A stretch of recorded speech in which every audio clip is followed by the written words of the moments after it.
This is Small Changes in Teaching, Big Results in Learning by John Fanselow, presented by the TEFLology Podcast.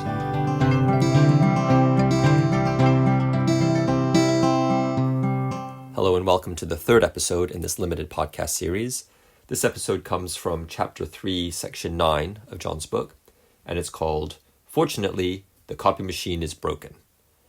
In it, John looks at some teachers' perceptions and reactions to the use of handouts and textbooks in the classroom. Enjoy.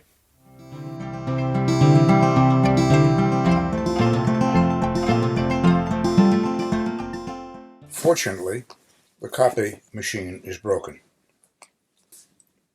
Using alternative sources of materials. To give handouts or not to give handouts, that is the question. Damn, what a disaster! And I can't believe it! Our exclamation is more likely to be used before saying the copy machine is broken than fortunately the copy machine is broken. But since one of my purposes is to analyze everything from a different perspective, I inserted the unlikely word fortunately as a starter, and basically there isn't much else for me to say about this until you think about it and see what others think about it. I'd like you to do this task before you continue. Write down a few beliefs teachers might have who would say, damn, if the copy machine were broken, and those who would say, fortunately. No, you don't have to write down what I asked you to write down, but when you write down your own beliefs, I think it's more important than if you just read what others say, because you can compare what you believe with what others say. Now, in the foreword, I say, be skeptical about everything in our field. But I think it's important to be skeptical about your own beliefs as well as what others believe in the field. So that's why I'm asking you to write down some reasons why people might say, damn, the copy machine is broken, and fortunately, the copy machine is broken. Here are some beliefs others wrote. Here's the damn comments. Number 1, Marty. It is important not to waste time. If I have to write a newspaper article on the board and have students copy it, it might take 25% of the class period. I want students to immediately engage with an article. Giving them a copy is the most efficient way to get them involved from the beginning of the class. Number 2, Gary. When I prepare handouts, my students realize that I spend a lot of time preparing my classes. I believe some of them will spend more time studying if they realize I spend a lot of time preparing. I model good learning practices. Number 3, Jean. Handouts are more current than textbooks. My students see that the date of a copy of something I give them is just a day or two before the class. They know that their textbook was printed at least a year ago, and in most cases, many years ago. Teacher 4, Gloria. Though textbooks often have copies of menus, articles, emails, etc., they are printed on a page along with exercises. But when I give them a handout with a copy of a menu or an article from a magazine, they think that what they are reading is more authentic than the copies in their textbooks. Gay is the 5th teacher. I ask students to bring in copies of material they want to read or study. I then make copies of what they bring to me. In this way, I can use materials my students select rather than only materials in the textbook or materials I select. So making copies of handouts meets the needs of students very well. Irene, the 6th and final teacher, who said, damn. Though sometimes I make copies of students' writing, usually my handouts are exercises. I write to supplement the textbook, articles and newspapers I think will interest my students, or materials my colleagues have used with their students. Here are half a dozen teachers who wrote, fortunately, the copy machine is broken. Number 1 is Laura. I don't use handouts anymore because when I did, my students rarely kept copies of my handouts in their notebooks or folders. When I did not finish the activities with a handout on one day, few had the handout with them the next day when I wanted to finish the activities that I had started the previous day. I don't think students take handouts as seriously as the textbook because I produce them rather than a publisher. I don't have as much prestige as the authors and publisher of the textbook we use. Number 2 is Robert. When I give students a handout, they do not have to expend any effort. But when I read aloud a text I want to work with and ask them to write it, they have to listen, think about the meaning, and then write what I have said. Of course, this takes more time, but I am able to better see what they understand and do not understand when they have to change what I say, sound waves, into written language, black marks on white paper. It is crucial for my students to stretch themselves. If I give them a printed copy, they do not have to stretch themselves at all. Takaaki is teacher number 3. I think that if my students write it in their notebooks, the content of what I use to give them in handouts, at the end of the term, they will see how many different texts we dealt with, in addition to those in the textbook.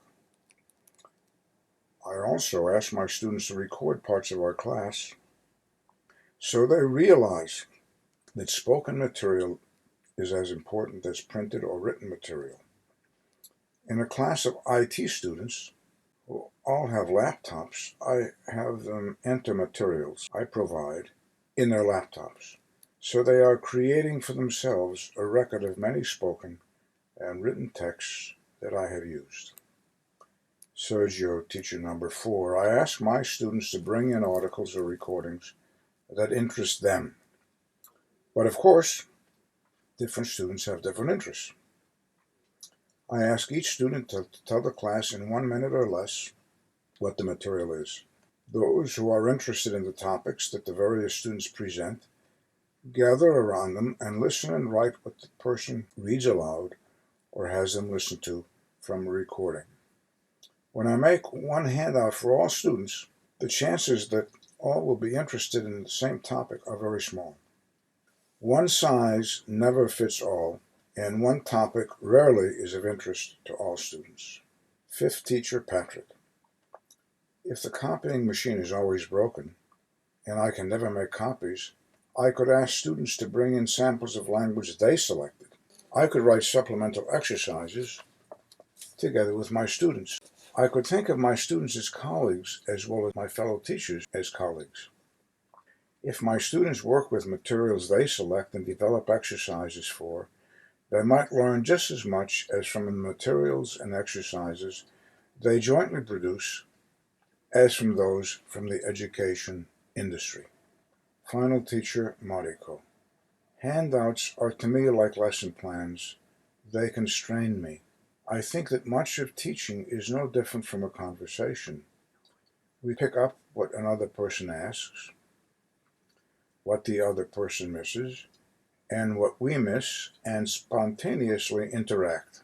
We don't plan conversations, and in seminars we do not plan ahead of time what we are going to say. We start with the topic, refer to various texts, rarely just one text in one handout, and interact. I'd like you to write the names of the teachers whose comments you are in tune with. Well, that's very difficult. You had to listen to a lot. So even if you remember only 1 or 2, you might write down your reactions to those who said damn and those who said fortunately the copy machine is broken. Here are some others' reactions. I do not feel a conflict. I want to save time, as Mari said in her damn comment, but there is another option to either copying a newspaper on the board or handing out copies. Each student can bring to class newspaper articles that they are interested in. This is more learner-centered. Whether we copy an article on the board or make copies for our students, that means we are the ones doing the selecting, not our students. The next teacher. Having students bring their own articles deals with the issue raised by Jean in DAM, comment 3. The fact that what students bring to class will be more current than what is in their textbooks. Next teacher, my students receive junk mail every day. When I ask them to bring the junk mail to class, they at first grumble. But then they realize that the junk mail they bring contains ads menus, and a wide range of real visual material, as well as text that they want to understand. Those students keen on clothing ads group themselves in one group. Those interested in menus group themselves in another group. By using real menus and ads, students realize that teachers and textbooks copies are not as related to their lives in their neighborhood as actual flyers they bring in from their so-called junk mail. Rather than just tossing out color brochures, ads, etc., they begin to see that they can learn from what they initially think is garbage. Next teacher. So I have changed my initial positive reaction to Gloria's copying menus, etc. Of course, in EFL situations, most menus and ads are in the language of the country, but there are always a few produced by international companies that are in English. And students can always access ads and menus in English on the internet. Even if students bring in ads or menus in their first language, I'm also realizing that this is also not a problem. Most ads and menus have many pictures. You and some students can either white out the sentences in the student's first language and write in English sentences related to the pictures, or you can have the students translate the sentences and write the English version in their textbooks. After you edit their translations, they can use their English corrected versions the same way they would use materials produced in English. Next teacher. I started teaching in schools where there were no textbooks and no copy machines. The students fill their notebooks or exercise books with sketches, sentences, and paragraphs that I either dictated to them or wrote on the board. But both when I dictated and when I asked them to write what was on the board, I insisted that they never write as I was speaking or when they were looking at the board. They had to wait till I finished speaking to write, and they had to write only after they looked at the board, looked away, and paused a few seconds. They could look at the board as many times as they wanted, but they could not write at the same time they were looking. They came to realize that they could own the language that they saw or heard. They were proud that they were producing their own books. So I agree with a couple of the teachers in the fortunately comments. Not having a copying machine can be very positive. Final teacher. Initially, I agreed with all those who said damn.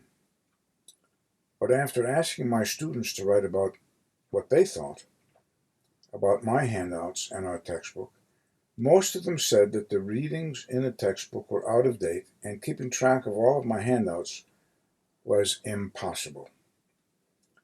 I was initially shocked, since I spent a lot of time making up the handouts as well as copying them. So I now agree with those who said, fortunately, the copy machine is broken. I have not presented a perfectly balanced series of beliefs here, or comments from teachers. You will have noticed that the comments about fortunately are longer than those under damn, and others' reactions are biased towards fortunately. I intentionally presented this lack of balance to remind you of how difficult it is to shed our notions about what we believe should be done.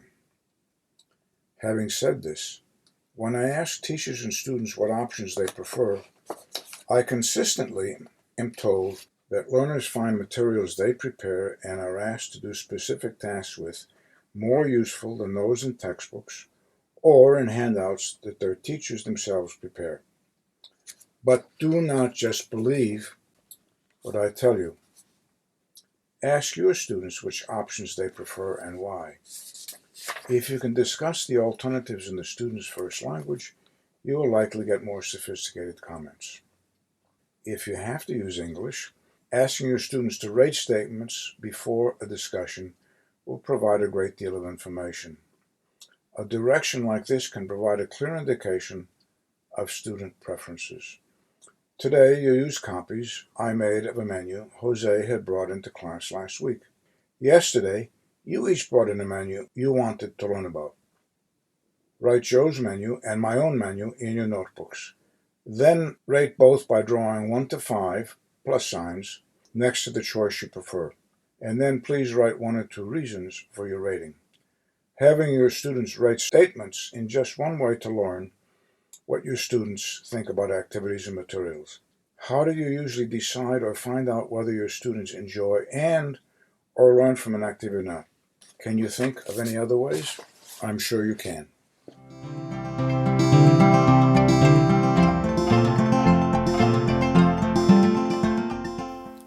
Okay, we hope you enjoyed that. Again, as always, a reminder that this podcast series features edited versions of sections from John's book. For the full experience, please consider downloading a copy or buying a physical copy, which you can find at Amazon. Okay, we'll be back soon with the next episode. Thanks a lot. Goodbye.